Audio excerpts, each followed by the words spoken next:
Can we please have Bhagyashree? Keep clapping till she comes on stage. Little more.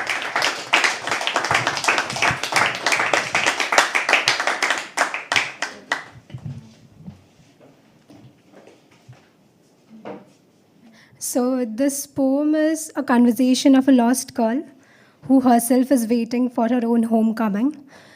This poem is dedicated to me and my journey happening within. And this piece is inspired by Amrita Pritam's poem and Priya's tribute to मैं तुम्हें फिर मिलूंगी.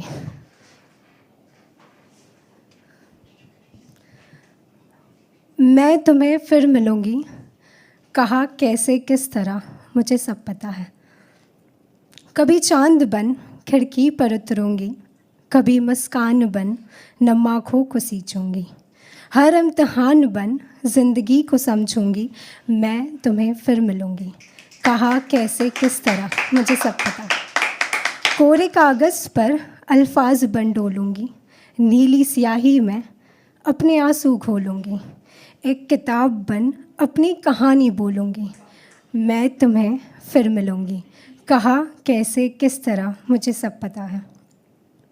सफ़ेद canvas पर रंग बन चहकूंगी, इंद्रधनुष ओढ़ कर फूलों सी महकूंगी, मोहब्बत के रंग लाल से बिल्कुल न बहकूंगी. मैं तुम्हें फिर मिलूंगी, कहा कैसे किस तरह मुझे सब पता है.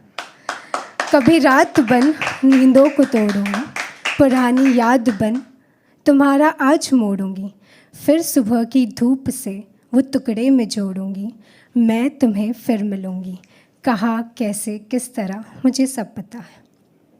मुरली की धुन बन मन मंदिर में थिरकूंगी, कोई सुहाना गीत बन होठों से गूंजूंगी, मस्जिद की आज़ान सुन खुद को मैं बदलूंगी. मैं तुम्हें फिर मिलूंगी, कहा कैसे किस तरह मुझे सब पता है. तुम्हारे शून्य को अनंत में कर दूंगी, कमाकर पुण्य में रूह का आंगन भर दूंगी, तुम्हारा हाथ थाम तुम्हारे साथ चल दूंगी. मैं तुम्हें फिर मिलूंगी, कहा कैसे किस तरह मुझे सब पता है.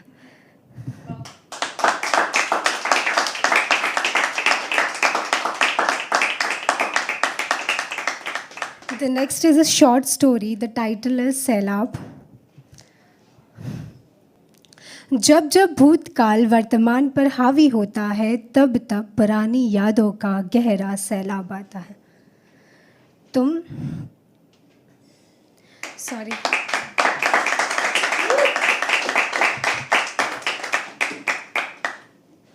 जब जब भूतकाल वर्तमान पर हावी होता है, तब तब पुरानी यादों का गहरा सैलाब आता है और हमारे आज के साथ हमारे भविष्य को भी ले डूबता है. तुम अगर ज़िंदगी की तैराकी जानते हो और एक नीडर तैराक हो, तब तुम अपनी कश्ती संभाल लोगे. और अगर गलती से तुम मेरी तरह उन लोगों में से हो जो अभी ज़िंदगी की तैराकी सीख रहे हैं, तो ये सफ़र तुम्हें अनगिनत सैलाब देगा, जिसमें तुम कई बार भीग जाओगे.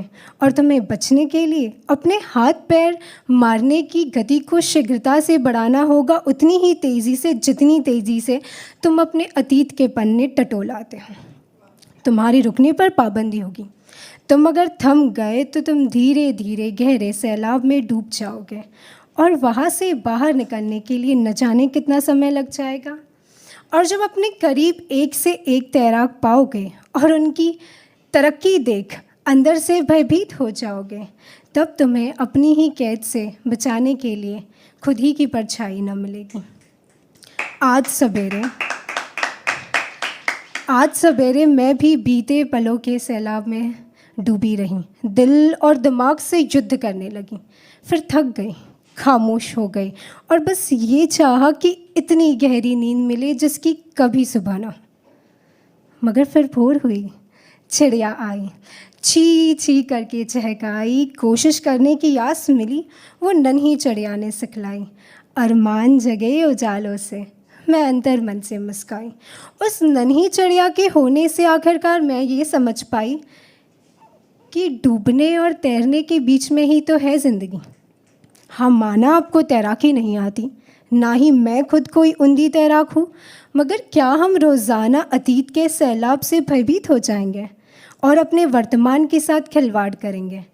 नहीं, हम रोज़ उठेंगे, भले ही अतीत के समंदर में भीगेंगे, मगर खुद को हरिवंश राय जी की अनोखी पंक्तियाँ भेंट करेंगे और अपने मन के दर्पण से कहेंगे, डुबकियाँ सिंधु में गोताखोर लगाता है, जा जाकर खाली हाथ लौट कर आता है।